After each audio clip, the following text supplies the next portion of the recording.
दसरा मेळावा साहेब नेहमी सांगत की ही विचाराची देवाणघेवाण आहे. मी देवाणघेवाण बघत असताना पुढे आलो, परत मागे बघितलं, पुढे आलो, परत मागे बघितलं. मग मागच्या दसऱ्याला मी होतो,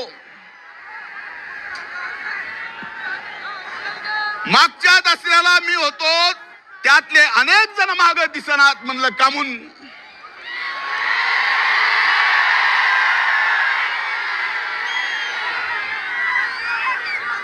पुढे निवडणुका नाहीत असं त्यांना वाटतं. पण एक लक्षात घ्या, कुणी जर हा विचार घेऊन